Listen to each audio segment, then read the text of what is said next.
श्री शिवाय नमस्तुभ्यम। हर हर महादेव। दोस्तों, ओम नमः शिवाय। आप सभी को सावन के तीसरे दिन की हार्दिक शुभकामनाएं। आप सभी पर भगवान भोलेनाथ का आशीर्वाद सदैव ही बना रहे। आज की वीडियो में आप सुनेंगे सावन मास महात्म्य का अध्याय 3। आज दिनांक है 13 और दिन है रविवार। रविवार का दिन सूर्य देवता को समर्पित होता है, इसलिए आज हम सभी श्रद्धा से ध्यान करते हैं भगवान शिव, माता पार्वती और सूर्य देवता का, जो जीवन के तेज, ऊर्जा और आयु के दाता हैं। हे आदित्य देव, हे त्रिलोचन, हे शिव शंभु, हे माँ गौरी, आप तीनों की कृपा से ही जीवन में प्रकाश, संयम और शांति संभव है। हम प्रार्थना करते हैं सूर्य देवता से कि हमारे जीवन में सदैव तेज बना रहे, आलस्य दूर हो और हर दिन कर्म की प्रेरणा मिले। भगवान शिव शंभु से प्रार्थना है कि भक्ति में स्थिरता और मन में शांति बनी रहे। माता पार्वती से प्रार्थना है कि हमारी श्रद्धा कभी डगमगाए नहीं और परिवार में सुख और समृद्धि का वास हो। सावन मास का यह तीसरा दिन विशेष शुभ है, क्योंकि इसमें शिव भक्ति के साथ सूर्य उपासना का संगम जो होता है। भगवान शिव की तपस्या और सूर्य देव की ऊर्जा जब एक साथ जीवन में प्रवेश करती है, तब आलस्य, रोग और दुर्भावनाएं स्वतः समाप्त होने लगती हैं। इसलिए आज भी आप भक्तों से निवेदन है कि इस कथा श्रृंखला के हर अध्याय को पूरे भाव से सुनें, अपने प्रियजनों के साथ साझा करें, लाइक, कमेंट और शेयर करके इसे अधिक से अधिक लोगों तक पहुंचाएं। और आज की कथा का पूर्ण लाभ प्राप्त करने के लिए सबसे पहले हम सूर्यदेव की कथा का श्रवण करेंगे।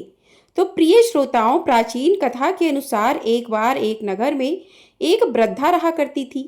वह रविवार को नियम से घर आंगन को गोबर से लीपकर फिर भोजन तैयार करती और फिर सूर्यदेव को भोग लगाने के बाद खुद भोजन किया करती थी। ऐसा व्रत करने से उनका घर धन धान्य से भर गया। हरि कृपा से घर में किसी प्रकार का कोई दुख नहीं होता। घर में सब कुछ आनंद मंगल था। इसी तरह कुछ दिन बीत जाने पर वह पड़ोसन किसी गाय का गोबर वह वृद्धा लाया करती थी। वह विचार करने लगी कि यह बूढ़ी माई हमेशा मेरी गाय का गोबर ले जाती है। यह सोचकर एक दिन उसने अपनी गाय को घर के अंदर बांध दिया। फिर तो वह हर दिन ही अपनी गाय को घर के भीतर बांधना शुरू करने लगी। इधर गोबर ना मिलने पर बूढ़ी माई रविवार के दिन अपने घर को लीप नहीं पाई, इसलिए ना उन्होंने भोजन बनाया, ना भगवान को भोग लगाया और ना खुद ही भोजन किया। इस तरह उन्होंने निराहार व्रत किया। सुबह से शाम रात हो गई और वह बूढ़ी माई भूखी ही सो गई। फिर रात में भगवान ने उन्हें स्वप्न में दर्शन दिए और भोजन ना बनाने और भोग ना लगाने का कारण पूछा। तब बूढ़ी माई ने सूर्यदेव को बताया कि गोबर न मिलने के कारण आज वह भोजन नहीं बना सकी। तब भगवान सूर्यदेव ने कहा, माता, हम तुमको ऐसी गाय देंगे जिससे सभी प्रकार की इच्छाएं पूर्ण हो जाएंगी, क्योंकि तुम हमेशा रविवार को गोबर से लीप कर भोजन बनाती हो, भोग लगाकर ही खुद भोजन करती हो। इसलिए मैं आपसे प्रसन्न होकर आपको वरदान देता हूँ। तब सपने में भगवान का यह वरदान पाकर जब बूढ़ी माई की आंख खुली तो देखा कि आंगन में तो एक बहुत सुंदर गाय और बछड़ा बंधे हुए हैं। गाय और बछड़े को देखकर वह खुश हो गई और घर के बाहर बांधकर उन्हें खाने को चारा डाल दिया। इधर जब पड़ोसन ने बूढ़ी माई के घर के बाहर बहुत सुंदर गाय और बछड़े को देखा तो ईर्ष्या से प्रेरित होकर उसका हृदय जल उठा। और जब उसने देखा कि गाय ने तो सोने का गोबर दिया है, तो वह गाय का सोने का गोबर उठाकर ले गई और अपनी गाय के साधारण गोबर को उसकी जगह पर रख दिया। वह रोजाना ऐसा ही करती और इधर सीधी सादी बूढ़ी माई को कानों कान इसकी खबर तक नहीं होने दी। एक दिन सर्वव्यापी ईश्वर ने सोचा कि चालाक पड़ोसन की वजह से वृद्धा ठगी जा रही हैं। तब एक शाम उन्होंने अपनी माया से बड़े जोर की आंधी ला दी। आंधी के डर से वृद्धा ने अपनी गाय को घर के भीतर बांध लिया। जब गाय ने गोबर दिया तो वह हैरान हो गई। फिर तो वह रोजाना अपनी गाय को घर के भीतर ही बांधने लगी।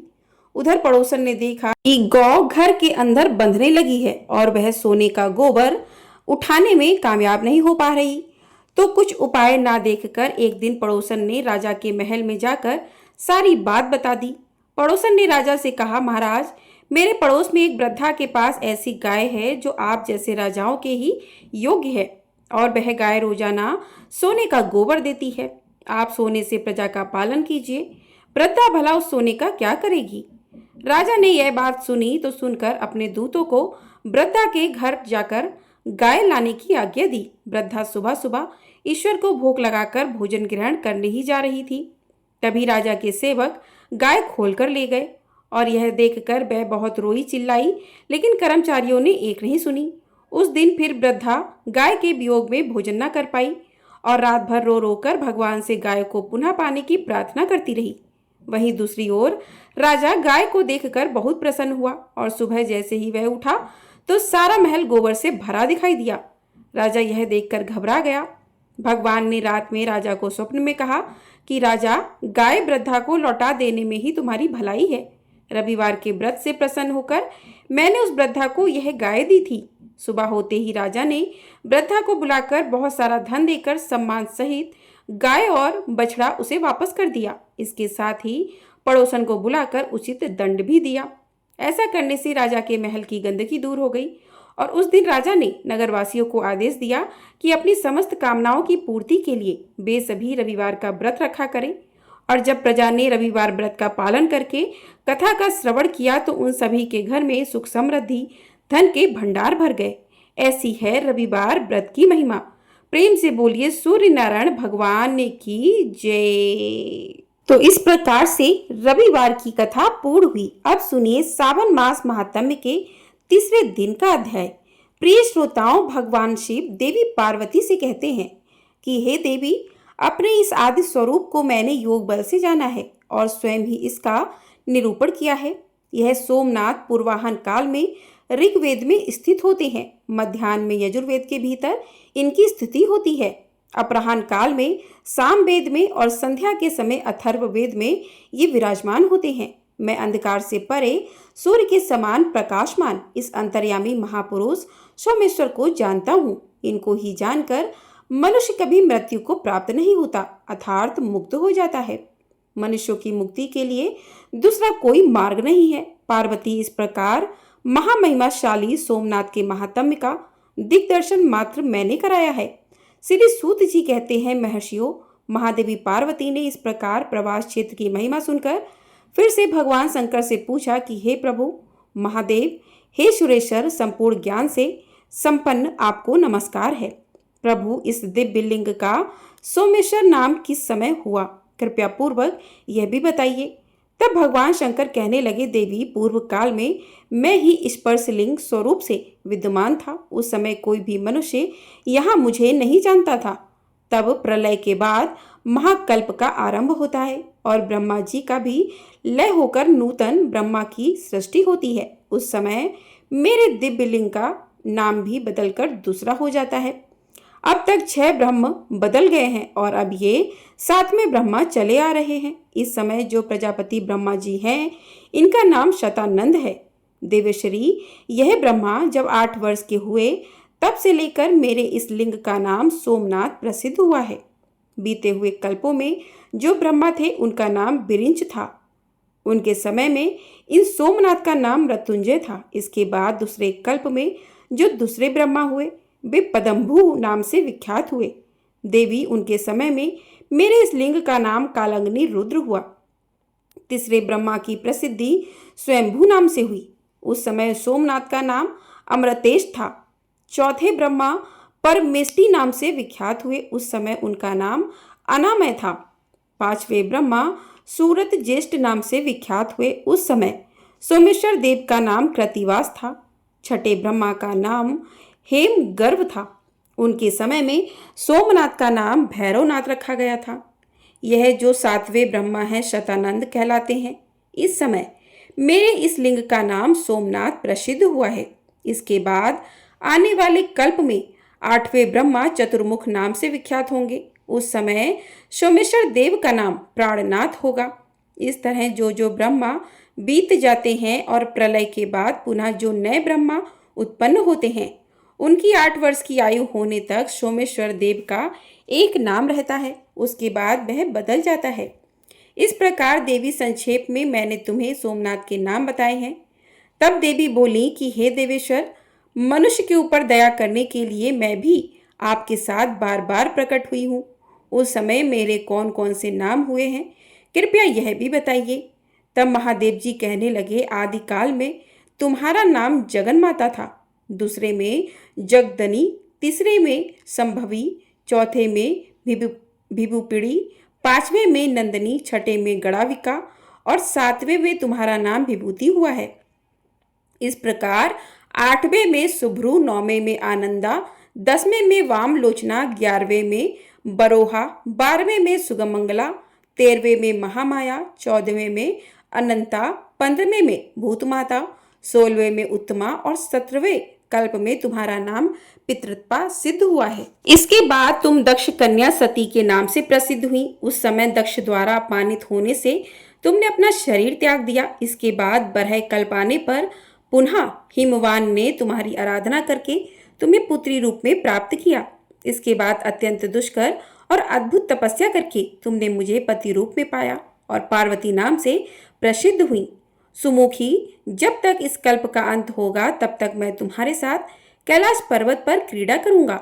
द्वापर में महिषासुर का वध करने के लिए तुम भगवान विष्णु के साथ कृष्ण पिंगला नाम से प्रकट हुई।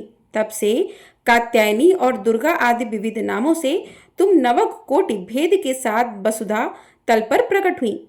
सुंदरी, पूर्व काल में जो तुम्हारे कल्पानुसार नाम थे और जो भूत भविष्य और वर्तमान में तुम्हारे नाम थे, होंगे और हैं, वे सब मैंने बता दिए। उन्हें इसी प्रकार जानना चाहिए। शतानंद नाम से विख्यात जो यह ब्रह्मा जी हैं, उनके 8वें वर्ष में जो पहले मनु हुए थे और उन मनवंतर में जो प्रथम चंद्रमा थे, वे लक्ष्मी और कौस्तुभ मणि आदि के साथ समुद्र से प्रकट हुए। उन्होंने काल भैरव नाम से इस सोमेश्वर लिंग की आराधना की और बड़ी भारी तपस्या में संलग्न होकर 14 युग बिता दिए।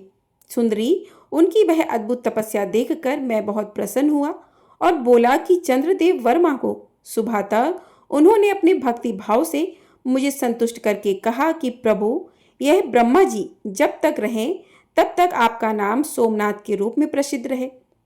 मनवंतर समाप्त होने पर जो कोई भी दूसरे चंद्रमा हो, उन सबके यह सोमनाथ जी कुल देवता हो। तब मैं तथास्तु कहकर फिर से उसी शिवलिंग में लीन हो गया। यह मैंने सोमनाथ के गुणों को संक्षेप में बताया है। समुद्र के रत्नों की तरह सोमेश्वर के गुणों का विस्तार भी अचित्य है। उनकी महिमा का चिंतन भक्तों की बुद्धि बढ़ाने वाला है। मंद मोहित मूर्ख मनुष्य उनके स्वरूप को कभी नहीं जान पाते। देवी ने पूछा, भगवान जिस तेजो में लिंग का ऐसा महात्म्य है, उसके एक क्षेत्र में कहाँ पर स्थिति है? तब महादेव जी ने कहा, देवी सुनो, बजरड़ी नदी के पूर्व नया कुमती नदी तक 4 योजन चौड़ा और 5 योजन लंबा मेरा गर्भगृह है। इसको मैं कभी नहीं छोड़ता। पश्चिम दिशा में समुद्र के पास कृत स्मर के आगे 100 धनुष दूरी पर मेरा महाप्रभावशाली स्वयंभू लिंग स्थित है। उसमें साक्षात परमेश्वर भगवान शंकर रूप में मैं निवास करता हूँ। इसी के बीच में सोमेश्वर के चारों ओर 14 भागों में 200 धनुष की गोलाकार करिणिका है, जो मुझे बहुत प्रिय है। उसमें जो प्राणी निवास करते हैं वे सभी पापों से शुद्ध होकर मेरे लोक में जाते हैं।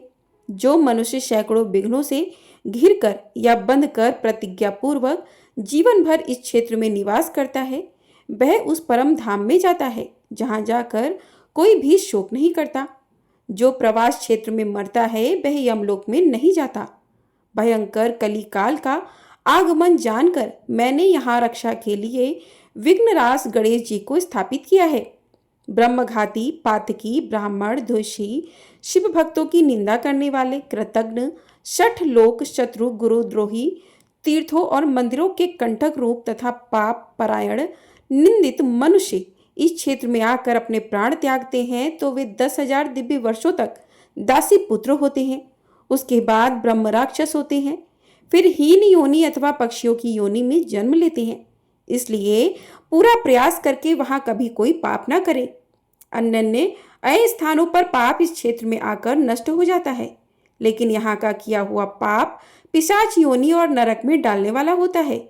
जो मनुष्य अपने मन को एकाग्र करके संयमित रख कर इंद्रियों को अपने वश में करके मेरा ध्यान करते हुए यहाँ शत्रु रुद्रीय का जप करता है, वे निसंदेह सिद्ध हो जाते हैं।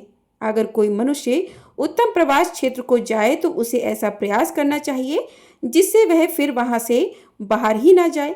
भूलोक में जो लिंग है उन सब में सोमनाथ मुझे विशेष प्रिय है। देवी, इस दिव्य लिंग में जो गुण मुझे ही ज्ञात है उन्हें मैं ही जानता हूँ। दूसरा कोई भी किसी भी प्रकार उन्हें जान ही नहीं सकता। जिस समय ना ब्रह्मा थे, ना भूमि थी, ना सूर्य थे और ना यह संपूर्ण जगत ही था, उस समय ब्रह्मा जी के प्रलय काल में यह दिव्य लिंग भावनी वृत्ति का आश्रय लेकर अर्थात भविष्य में मुझे यहीं पर प्रकट होना है, ऐसी भावना रखकर इस स्थान की रक्षा करता रहा। देवी, देव, मनुष्य आदि सब लोग तभी तक संसार में भ्रमण करते हैं जब तक कि मेरे स्वरूप भूत सोमनाथ को प्राप्त नहीं होते। यह प्रवास क्षेत्र मोक्ष धाम कहा गया है। इस प्रकार मैंने तुम्हारी जानकारी के लिए सोमनाथ के महान भाव का वर्णन किया है। जो मनुष्य सदा इसका पाठ करेंगे वे मुझ चंद्रमौली शिव के धाम में जाएंगे। देवी, जो भक्तजन सोमेश्वर देव की शरण में जाते हैं वे इस भयंकर संसार चक्र में फिर कभी नहीं भटकते। तो प्रेम से बोलिए जय भोलेनाथ।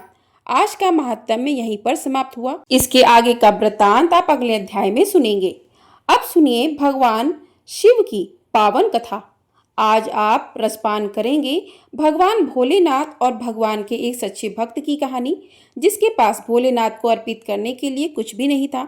बाकी लोग तो मंदिर में आया करते, भगवान को बहुत महंगा महंगा चढ़ावा भी अर्पित करते, लेकिन वो भक्त था एकदम निर्धन, खाली हाथ आता और भगवान के मंदिर में कुछ देर बिताकर सच्चे मन से भगवान का ध्यान करता, दीप जलाता और वापस अपने घर को लौट जाता। कहते हैं कि जब भी हम किसी को सुख देते हैं तो बदले में हमें भी सुख मिलता है। कभी कभी देर से मिलता है लेकिन मिलता जरूर है। और भोलेनाथ तो अपने भक्तों पर बहुत जल्दी प्रसन्न हो जाते हैं, इसलिए तो भोलेनाथ कहे जाते हैं। बहुत दयालु हैं। कहते हैं अगर हम सच्चे मन से भगवान को पुकारें, हम कितनी भी मुश्किल में क्यों ना हो, भगवान हमारे दुखों को दूर जरूर करते हैं और हमारी जो भी इच्छा है वह भी पूर्ण करते हैं। तो आज की जो कहानी है वह भोलेनाथ के भक्त की कहानी है और इस कहानी को उन लोगों को जरूर सुनना चाहिए जो कि भोलेनाथ को कुछ भी अर्पित नहीं कर पाते और फिर यह सोचते हैं कि आज सोमवार का दिन था या आज मासिक शिवरात्रि थी, आज भोलेनाथ का दिन था और बाकी सब ने तो भगवान को बेलपत्र, भांग, धतूरा, पंचामृत सभी कुछ अर्पित किया। आपके पास चढ़ाने के लिए केवल एक लोटा गंगा जल था और केवल तेल का ही एक दीपक था जो जलाने के लिए था। अब ऐसे में आपको यह भी जानने को मिलेगा कि आखिरकार भगवान कैसे प्रसन्न होते हैं, किस तरह की भक्ति से भगवान प्रसन्न होते हैं। तो एक बार एक नगर में भगवान शिव का एक भव्य मंदिर था। बहुत सुंदर मंदिर था जहां भगवान शिव पूरे परिवार के साथ विराजमान थे। वहां पर हर वर्ष दूर दूर से भक्तजन शिव के दर्शन करने के लिए आते थे। सावन का महीना चल रहा था। दूर दूर से कावड़ लेकर भगवान शिव का जलाभिषेक करने आए हुए थे। मंदिर पूरा भक्तों की भीड़ से भरा हुआ था। तभी अचानक आकाश में बिजली कड़की और सोने का एक थाल उस जगह से उतरा। उसी के साथ एक भविष्यवाणी भी हुई कि जो कोई भी भगवान शिव का सच्चा भक्त और प्रेमी होगा उसी को यह थाल मिलेगा। मंदिर के भवन में उपस्थित सभी लोगों ने यह भविष्यवाणी साफ साफ सुनी। सुनते ही धीरे धीरे सभी लोग इकट्ठे हो गए। सोने का थाल था। सभी लोग चाहते थे कि यह हमें मिल जाए, यह थाल हमें मिल जाए। जो लोग मंदिर की व्यवस्था देखते थे, यानी कि हर दिन मंदिर में साफ सफाई की व्यवस्था देखते थे, मंदिर में हर दिन पूजा पाठ की व्यवस्था देखते थे, उन्हें तो यह विश्वास था और पूरा विश्वास था कि यह थाल तो हमें ही मिलेगा, क्योंकि हम ही हैं जो इस मंदिर की देखभाल भी करते हैं और सच्ची सेवा भी करते हैं और सबसे पहले पूजा भी हम ही इस मंदिर में करते हैं। तो इस तरह से उन्हें तो पूरा विश्वास था, इसलिए वह भीड़ में सबसे आगे जाकर खड़े हो गए कि हम इस थाल को सबसे पहले छुएंगे। सबसे पहले एक पंडित जी आए और कहने लगे, देखिए मैं भगवान का हर दिन नियम से अभिषेक करता हूँ, अतः मैं ही भोलेनाथ का सच्चा प्रेमी और भक्त हूँ, इसलिए यह थाल तो मुझे ही मिलना चाहिए। ऐसा कहकर पंडित जी ने सोने का थाल उठाया। जैसे ही पंडित जी ने थाल को छुआ, थाल सोने की जगह पीतल का हो गया, वो पीतल में बदल गया, जिसे देखकर पंडित जी बड़े शर्मिंदा हुए। उन्होंने थाल को उसकी जगह पर रख दिया और वहां से दूर खड़े हो गए। इसी तरह वहां पर भीड़ में उपस्थित लोगों ने बारी बारी से खुद को आजमाया। बाकी जितने भी लोग वहां पर थे सभी बारी बारी से जाते और वह सभी आते, थाल को छूते और थाल कभी मिट्टी का तो कभी पीतल का बन जाता, सोने का नहीं रहता था। इस तरह वो थाल को वापस उसी जगह पर रख कर वापस जाते रहते। इसके बाद जब उस नगर के राजा को इस बारे में पता चला तो राजा दौड़े दौड़े आए। राजा थे, धन की सुख संपत्ति की कोई कमी नहीं थी। राजा सोचने लगे कि मैंने महादेव के मंदिर में बहुत भारी दान दक्षिणा दी है, मंदिर निर्माण में भी मैंने सहयोग किया है, इसलिए यह थाल तो मुझे ही मिलना चाहिए। ऐसा कहकर जैसे ही राजा आगे बढ़े और थाल को उठाया, जैसे ही थाल को उठाया, थाल तांबे का हो गया। यह देखकर महाराज भी बड़े शर्मिंदा हुए। थाल को वापस चुपचाप उसी जगह पर रखकर एक तरफ खड़े हो गए। इसके बाद इसी तरह एक से बढ़कर एक दानी, महात्मा और भक्त पधारे, लेकिन किसी के हाथ में थाल पीतल का हो गया तो किसी के हाथ में तांबे का हो गया तो किसी के हाथ में मिट्टी का, सोने का तो रहा ही नहीं। तब सभी लोगों को पता चल गया कि हम में से कोई भी महादेव का सच्चा भक्त ही नहीं है, यानी कि अब तक हमने अपने जीवन में महादेव की जो भक्ति पूजा की है वह सच्ची थी ही नहीं। उस सभी में स्वार्थ था, झूठ था, दिखावा था। उसी समय एक गरीब किसान का वहां आना हुआ। वह बेचारा महीनों बाद आज चातुर्मास के शुभ अवसर पर भोलेनाथ के दर्शन करने आया था। चातुर्मास का समय कभी भी बुरा नहीं होता। चातुर्मास के समय में शुभ मांगलिक कार्य नहीं किए जाते हैं, लेकिन इन 4 महीनों में भगवान की भक्ति जरूर करनी चाहिए। पूजा पाठ से संबंधित, जैसे कि आप भजन कीर्तन, महापुराणों की कथाओं का पाठ या श्रवण इन दिनों कर सकते हैं। तो चातुर्मास के शुभ अवसर पर बेचारा बहुत दिनों के बाद वह भोलेनाथ के दर्शन करने आया था। एक तो गरीबी, ऊपर से गृहस्थी के बोझ तले दबा हुआ वह गरीब दिन रात खेतों में मेहनत मजदूरी करके अपना और अपने परिवार का गुजारा किया करता था। अभी रास्ते में ही आ रहा था कि कोई भिखारी उसे मिल गया और कुछ मांगने लग गया। इस किसान को उस पर दया आ गई। अपने खाने के लिए जो खाना वह साथ लाया था, जो कि वह काम करने के दौरान अक्सर बीच में खाया करता था, उसने वही खाना उस भिखारी को दे दिया, यह सोचकर कि शायद इस खाने की ज़रूरत मुझसे ज़्यादा इस भिखारी को है। थाल के बारे में उस गरीब किसान ने भी सुना था, लेकिन उसने इस ओर बिल्कुल भी ध्यान नहीं दिया, यह सोचकर कि मैंने ना तो भगवान को चढ़ावा चढ़ाया है, ना ही कभी नियम पूर्वक मंदिर में गया, ना मैंने कभी ब्राह्मणों को भोजन कराया, ना कोई दान दक्षिणा ही दी। दान दक्षिणा कैसे देता बेचारा, बड़ी मुश्किल से तो अपने परिवार का पेट भरता था। तो वह व्यक्ति सीधा मंदिर में गया और महादेव का पूजन करके बाहर आ गया। परिक्रमा करके जब वह जाने को तैयार हुआ, तभी पीछे से एक व्यक्ति बोला जो भीड़ में ही था। उसने कहा, भाई जरा तुम भी इस थाल को उठाकर देख लो, हो सकता है तुम ही वह सच्चे भक्त हो जिसके लिए यह थाल आसमान से उतर के आया है। किसान को लगा कि वह व्यक्ति उसका मजाक बना रहा है। किसान ने हंसते हुए अपना दुख छुपाते हुए कहा, भाई मैं तो कभी कोई पूजा पाठ भी नहीं करता और महीनों में एक आध बार ही मंदिर आ जाता हूँ, मैं कहाँ का सच्चा भक्त। तो वह अजनबी कहने लगा, भाई हम सभी तो देख चुके हैं, हमारी भक्ति तो बिल्कुल भी सच्ची नहीं है।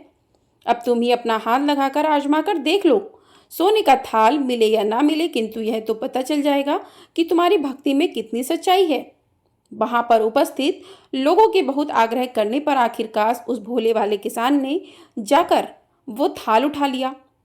जैसे ही उसने थाल उठाया, लोगों के आश्चर्य का ठिकाना ही नहीं रहा। सोने का थाल रोशनी से जगमग करने लगा, चमचमाने लगा, जिसे देखकर मंदिर में उपस्थित सभी लोगों के बीच में खुशियों की लहर दौड़ गई। सभी लोग देखते ही देखते उस गरीब किसान के और महादेव के जयकारे लगाने लगे और पूछने लगे कि भाई तुम ही हो वह सच्चे भक्त। अब हमें यह भी बता दो कि आखिरकार महादेव की भक्ति कैसे करते हो, कौन सा उपाय करते हो जिससे महादेव तुमसे इतने प्रसन्न हैं। तो वह किसान कहने लगा, भाई मैं कोई भक्ति नहीं करता। हाथ जोड़कर कहने लगा कि मैं तो केवल दिन रात खेतों में काम करता हूँ और थोड़ा समय निकालकर अपनी सामर्थ्य के अनुसार जरूरतमंद लोगों की मदद कर दिया करता हूँ। इसके अलावा मैं कोई भी विशेष कार्य नहीं करता। लोग पूछने लगे, तो फिर बताओ तुम लोगों की मदद क्यों करते हो? किसान ने मुस्कुराते हुए कहा, दूसरों की मदद करके जब उनके चेहरे की मुस्कान देखता हूँ तो मुझे उसमें परम आनंद की प्राप्ति होती है, बहुत खुशी होती है और इतनी खुशी मिलती है कि मैं शब्दों में उसे बयान भी नहीं कर सकता। शायद यही कारण होगा कि महादेव मुझसे इतनी प्रसन्न हैं। तो वहां पर उपस्थित लोगों की आंखें खुली रह गई कि किस प्रकार की भक्ति सच्ची होती है। यह था आज का महात्म्य। प्रेम से बोलिए भगवान भोलेनाथ की जय। तो इस प्रकार से जो भी भक्त सच्चे मन भाव से भगवान शिव का पूजन करते हैं, जरूरी नहीं है कि आपके पास हर चीज उपलब्ध हो। अगर आपके पास किसी भी चीज का अभाव है तो भी आप भगवान भोलेनाथ की भक्ति कर सकते हैं। बस आपका मन सच्चा होना चाहिए, क्योंकि भोलेनाथ आपके सच्चे मन को देखते हैं और आपकी सभी मनोकामनाओं को पूर्ण करते हैं। भगवान की भक्ति हमेशा निस्वार्थ होनी चाहिए। निस्वार्थ भाव से की गई भक्ति करोड़ों गुना फल प्राप्त करवाती है। तो इसलिए आज का अध्याय यहीं पर समाप्त हुआ। इसके आगे का वृत्तांत आप अगले अध्याय में सुनेंगे। वीडियो पसंद आई हो वीडियो को लाइक कर लीजिएगा। चैनल पर नए हैं तो चैनल को सब्सक्राइब भी कर लीजिएगा। आपको हमारे चैनल पर इसी प्रकार से सावन मास की कथाएं प्रतिदिन सुनाई जा रही हैं। तो इन कथाओं को अपना ढेर सारा प्यार आप लोग अवश्य दीजिएगा और भगवान भोलेनाथ की जय भी अवश्य लिखिएगा। प्रेम से बोलिए भगवान भोलेनाथ की जय।